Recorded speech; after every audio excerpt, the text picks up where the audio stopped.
Olá, seja bem-vindo. 9 de junho, bom dia para você que nos acompanha. São exatamente 9h01 da manhã e a partir de agora você confere as principais notícias da nossa cidade. E amanhã acontece a 19ª sessão ordinária do ano, com 5 projetos inscritos na ordem do dia. Entre eles, a proposta que obriga a informação sobre a presença ou ausência de glúten ou lactose em alimentos e bebidas comercializados em Jacareí, de autoria do vereador Rogério Timóteo, do Republicanos, que deverá ser aplicada a todos os estabelecimentos que produzam, manipulem ou revendam tais produtos.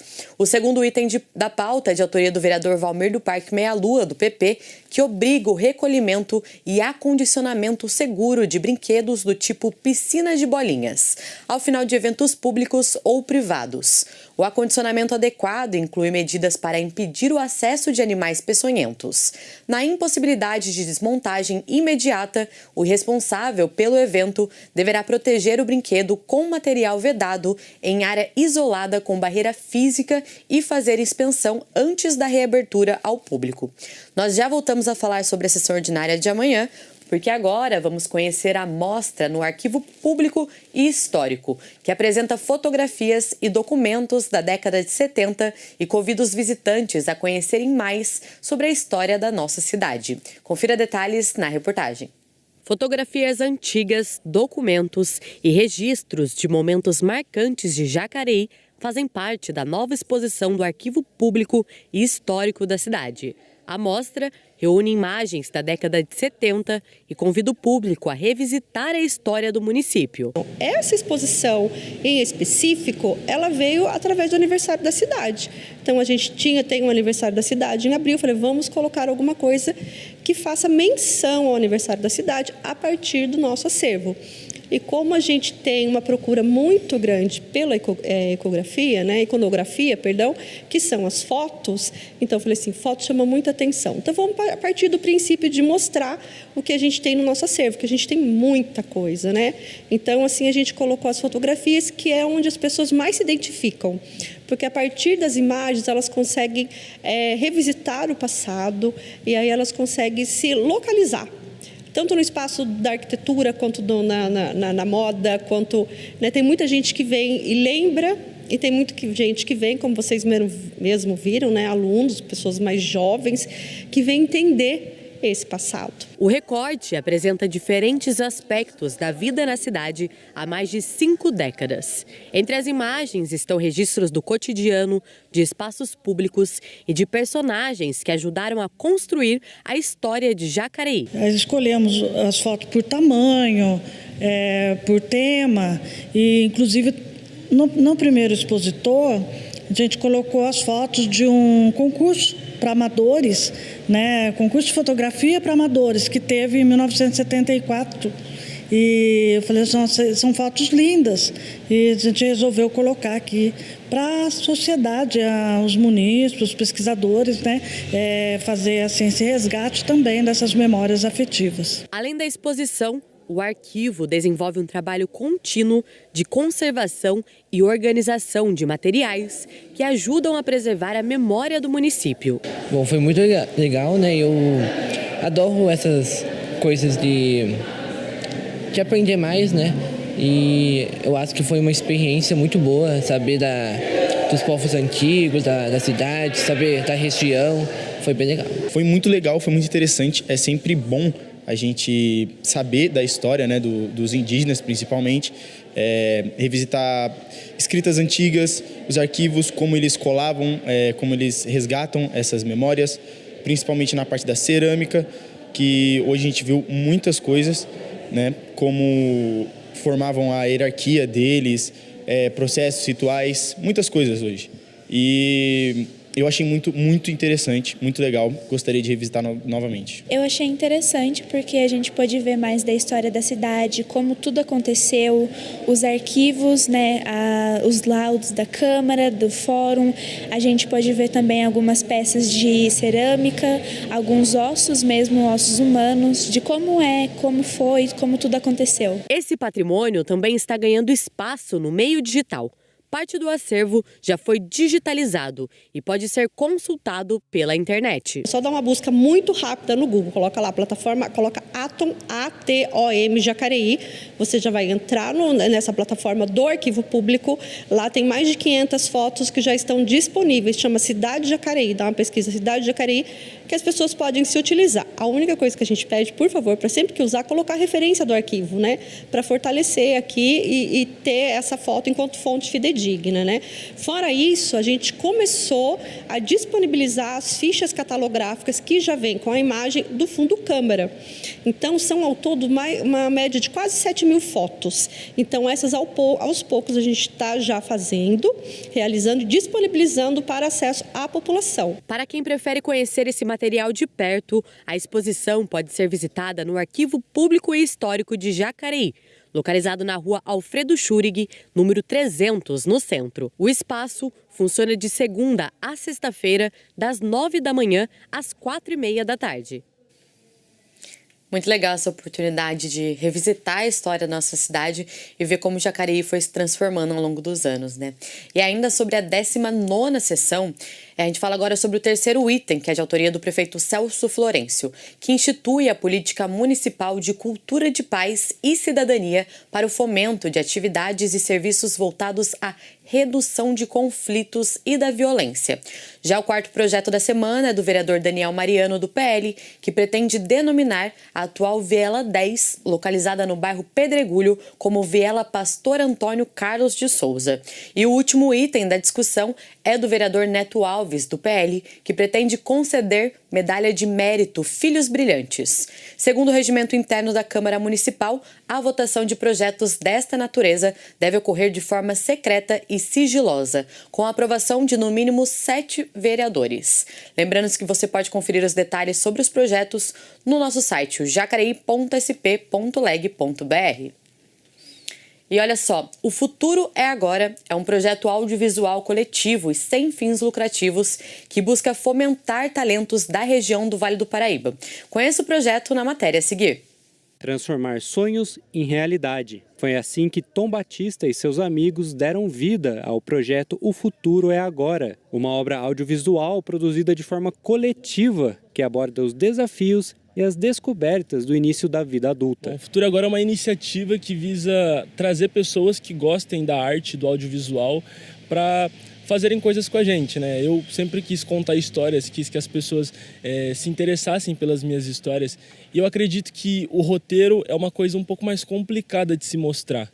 Então, por que não criar uma série sem fins lucrativos, sem apoio financeiro, juntando com pessoas que querem fazer arte? Durante as gravações, o projeto conta com uma equipe de produção completa, envolvendo desde os atores até os responsáveis pela direção artística. Cada diária de filmagem é valiosa, já que as gravações acontecem apenas aos finais de semana. O Tom ele sempre organiza priorizando quais são as cenas mais importantes, quais são as cenas que vão ter uma maior dificuldade, e a gente vai alinhando sempre com o elenco, né, com os atores. Então é um trabalho um pouco árduo, porque você tem que conseguir juntar o horário, né, o cronograma com todo mundo e fazer todo mundo ir. Normalmente a gente sempre grava de final de semana, porque é um momento mais tranquilo.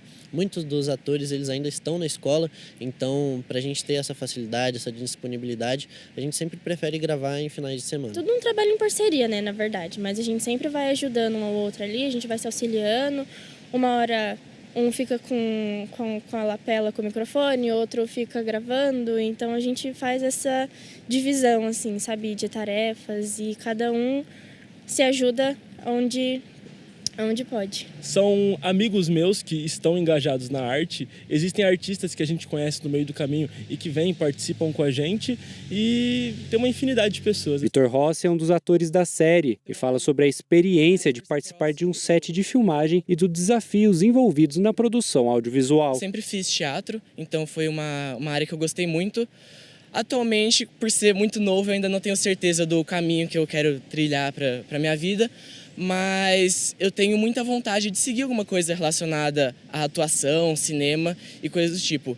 Então, tá no projeto, ele já me dá uma noção, mesmo que básica, assim, mas de como é estar num set de filmagem, como é trabalhar com diretores, roteiros que mudam, com outros atores. Então, é mais como uma experiência para me mostrar como são as coisas na atuação filmada e não ao vivo como é no teatro. Os episódios completos podem ser assistidos no canal O Futuro é Agora no YouTube, e para acompanhar as novidades e os bastidores, basta seguir o projeto no Instagram em @ofuturoeagoratv. O nosso projeto está sendo muito bem feito, né? Bem feito na infinidade das pessoas que estão engajadas e que querem que dê certo, grandes artistas, grandes amigos, grandes contribuidores. Eu acho que se você tiver a oportunidade de assistir O Futuro é Agora, nós ficaremos muito felizes, né? Que legal, pessoal, mostrando aí a força da produção cultural da nossa região e também abrindo espaço para novos talentos, né? Nós vamos para o rápido intervalo. No próximo bloco você confere mais notícias sobre a cidade e informações sobre o trabalho dos vereadores. A gente volta já.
Vamos começar essa entrevista falando um pouquinho sobre a sua trajetória, né? Muito obrigado pela sua presença, por ter aceitado o nosso convite. A gente no destaque volta daqui a pouco, até já.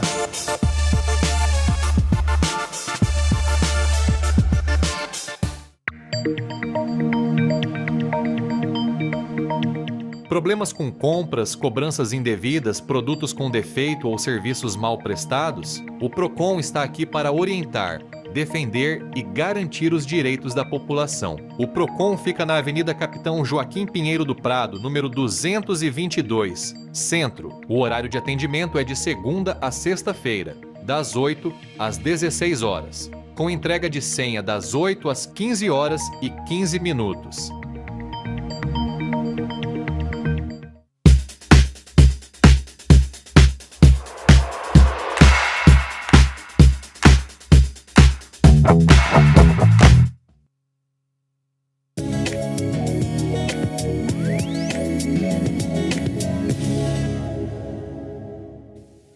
Estamos de volta e a gente começa conferindo os trabalhos realizados na 18ª sessão ordinária do ano. O vereador Valmir do Parque Meia Lua, do Progressistas, falou do projeto que cria ações sobre responsabilidade do agressor pelo ressarcimento dos custos prestados às vítimas de violência. Veja. Esse projeto aqui é do Marcelo Danta, projeto muito importante. Tudo que se fala, agressão contra a mulher, não pode ter mesmo, não. Porque se os homens estão aqui hoje, e tem só uma mulher aqui, porque foi por causa das mulheres que nós estamos aqui. Senão nós não estava aqui. Eu quero dizer a vocês que qualquer coisa que você faz no município com agressão, está agredindo, claro que é as mulheres. Agora, nós temos aqui essa saúde, Nós também não podemos entrar num posto médico sem comunicar. É agressão também. E o vereador Jean Araújo, do mesmo partido, também comentou a propositura, que é de autoria do vereador Marcelo Dantas. O documento recebeu votos favoráveis de todos os parlamentares. Confira. Com o objetivo de fomentar o turismo local, Jacareí teve 2 estabelecimentos escolhidos para fazer parte da... Estima-se que cerca de 3,7 milhões de mulheres foram agredidas somente no último ano no Brasil. E também cerca de 70% das agressões às mulheres acontecem em suas próprias residências. E grande parte dessas agressões são por companheiros ou ex-companheiros dessas mulheres. Então temos aqui um tema muito importante para nós avaliarmos, trabalharmos aqui. E esse projeto aqui do Marcelo hoje vem reforçar ainda mais o que a lei federal já fala em relação às custas que o agressor tem que pagar. Isso é importante para que nós possamos reforçar em nosso município esse trabalho belíssimo que já é feito de combate à agressão pela Patrulha Maria da Penha, né, por tantos serviços que nós temos aqui juntamente com a Guarda Municipal. E nós temos que cada vez mais nos conscientizarmos para que a sociedade possa entender a temática do respeito à mulher. Mais sobre as sessões ordinárias e os trabalhos dos vereadores, você confere em jacareí.sp.leg.br. E agora, mudando de assunto, mais do que presença, a inclusão passa pelo pertencimento, pela convivência e pelas oportunidades reais no dia a dia. A reportagem a seguir mostra os desafios enfrentados por pessoas com síndrome de Down para ocupar esses espaços. A luta contra o preconceito e a exclusão ainda são desafios para as pessoas com síndrome de Down. A ausência de oportunidades reais de convivência acaba afastando jovens e adultos de espaços que deveriam ser de todos. É muito difícil dar oportunidade, saber dar oportunidade, mas também saber dialogar com aquela pessoa. Então, vamos dizer, num contexto de Jacareí, né? Então, quando a gente dá oportunidade, a gente também tem que saber se realmente está dando oportunidade ou não. Então, eu digo que hoje, em Jacareí, essa estrutura não é educada para dar espaço, oportunidade para as pessoas. A exclusão não aparece só na falta de oportunidades. Ela também pode estar presente em espaços que deveriam educar, acolher e promover a convivência. O capacitismo realmente está muito presente nas pessoas, né? E às vezes o que acontece, eu já senti na pele, porque eu estava num grupo de TCC e a maioria das meninas não me deixaram fazer o trabalho. Eu tirei um 10, mas eu não fiz nada. Eu não fiz nada para merecer aquele 10. Para crianças com síndrome de Down, criar vínculos também pode ser uma barreira. Sem amizades, a infância é marcada pelo isolamento. Ele já por si só, ele já é mais retraído. Uma criança que já a sociabilização dele é diminuída. Então já é dentro, é intrínseco mesmo, entende? Então isso pode impactar. Então óbvio, né? Se tem um monte de criança brincando, essa criança ela vai esperar ser inserida, né? Embora que a empatia, o apego ao outro, ela pode ser grande. Não vai diminuir pela condição genética, não. E cada ser é um ser.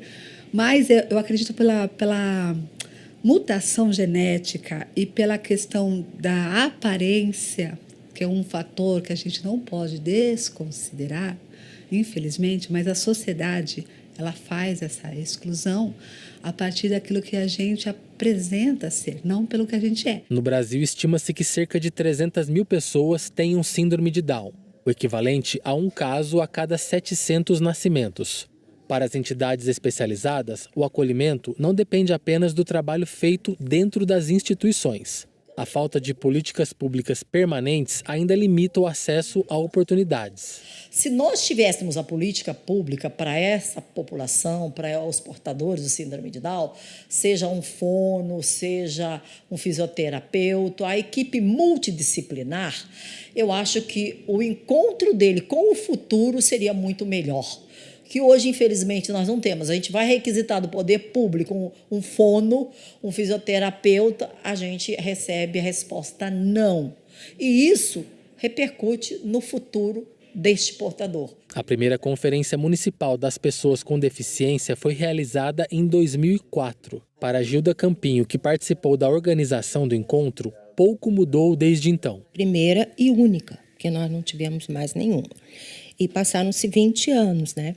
E o que foi feito, o protocolo toda o escrito do que saiu da conferência. Outra coisa, a conferência teve os trabalhos anteriores, que foram nos bairros, com pessoas com deficiência e da comunidade. Então, é um trabalho forte, né? E, realmente, nós tivemos muitos itens falados, educação, saúde, vários eixos, mas a gente olhando hoje, talvez 2 itens foram preenchidos somente, né? Então, há muito que se fazer mesmo. Apesar das críticas, ela avalia que hoje o município tem mais condições de promover mudanças. Sim, nós hoje na cidade temos um panorama diferenciado, né? Que nós já tínhamos, que é o Conselho Municipal da Pessoa com Deficiência, já existe. Agora nós temos um Conselho da Inclusão, uma diretoria da inclusão. Então, assim, não tem por que a gente não realizar um trabalho bacana. Na minha concepção, teria que se fazer uma leitura do que tem, pegando desde o bebê, né, desde os bebês, porque eu nem vou ficar... Eu acho que a gente tem que ver todas as pessoas com deficiência, né? Não é só uma deficiência ou outra. Fazer uma leitura, o que está acontecendo com eles, né? Estão nas entidades, o que está sendo feito, para a gente chegar na pessoa mais jovem, mais idosa. Conhecer a realidade das pessoas com síndrome de Down é uma forma de combater a exclusão. Pela escuta e convivência, muitos preconceitos começam a ser rompidos. Pesquise referências, influenciadores. Tem vários que são influencers digitais que têm um trabalho impecável, que são pessoas com síndrome de Down. Então, eu acho que o interesse, procura na internet, ler livros, tenha interesse do conhecimento, porque o conhecimento ele vai junto com qualquer profissão, qualquer coisa que você fizer, que você escolher na vida, o conhecimento vai junto. Realmente a inclusão acontece justamente quando existem oportunidades, respeito e também a participação em todos os espaços da sociedade, né? A gente fala agora da Fundação Cultural aqui de Jacareí, que recebe entre os dias 13 e 16 de junho a carreta do Museu Catavento, um projeto itinerante que leva experiências científicas, interativas e oficinas educativas gratuitas para diferentes cidades. Além da visitação ao espaço, o projeto oferece oficinas educativas gratuitas realizadas na área externa da carreta. O circuito interno tem duração aproximada de 25 minutos e recebe grupos acompanhados por educadores especializados. Reforçando, a visitação acontece de 13 a 16 de junho, com horário das 8h30 às 17 horas. E Jacareí teve 2 estabelecimentos escolhidos para fazer parte do roteiro gastronômico Sabor de São Paulo, uma iniciativa que procura aumentar o turismo no interior do estado e realçar a culinária local. Com o objetivo de fomentar o turismo local, Jacareí teve 2 estabelecimentos escolhidos para fazer parte da Rota Sabor de São Paulo, uma iniciativa do governo do estado. Leila Daher, presidente do Contour de Jacareí, falou sobre a importância da iniciativa. O Sabor São Paulo procurou a Prefeitura de Jacareí, a SDE, né, nossa diretora de turismo, a Ana Quina, ela enviou para as empresas o link, né, para eles se cadastrarem e fazerem parte, né? Foram convidadas mais de 339 cidades. Destas, né, foram escolhidas apenas 45 estabelecimentos. e Jacareí foi contemplado com 2 estabelecimentos. O programa busca beneficiar a cidade, realçando a cultura local através da culinária e das suas características regionais. Jacareí se beneficia muito com o Sabor São Paulo, porque, na verdade, esses 2 estabelecimentos, um fica na área urbana, o outro na área rural. Né? Nós vamos salientar aí o turismo rural também, né, que vai ser a Brívido, e o Peixoto, que vai acabar ajudando o comércio, o turismo, porque a pessoa vem pelo prato e ela acaba conhecendo a cidade, né, o município. E o itinerário é usado como guia para os turistas conhecerem a culinária local. 2 estabelecimentos foram contemplados em Jacareí, dentre eles um bar. Michele, responsável pelo local, conta como participar da rota ajuda na visibilidade de seu negócio. Foi bem bacana, né? Um sinal de reconhecimento do nosso trabalho. A gente já tem o bar há 24 anos, né? A gente tem a outra unidade, já tem 10 anos aqui na frente, que é o anexo. E acho que é uma forma realmente de reconhecer, da gente conseguir captar pessoas de outras cidades, né? A gente já tem bastante clientes, São José, Guararema, nas cidades mais próximas. Mas sendo divulgado na rota gastronômica do Sabor de São Paulo, eu acho que a gente consegue divulgar ainda mais nosso trabalho e captar clientes de mais cidades. Para conhecer o itinerário completo da rota gastronômica Sabor de São Paulo, é só acessar o site www.sabordesp.sampa.br. Que legal, né? Um reconhecimento importante que valoriza aí a gastronomia de Jacareí e ajuda a levar o nome da nossa cidade para ainda mais pessoas. Lembrando que ao meio-dia você confere a reprise dessa edição e amanhã pode acompanhar a 19ª sessão ordinária ao vivo a partir das 9 horas da manhã. Se cuide e até mais!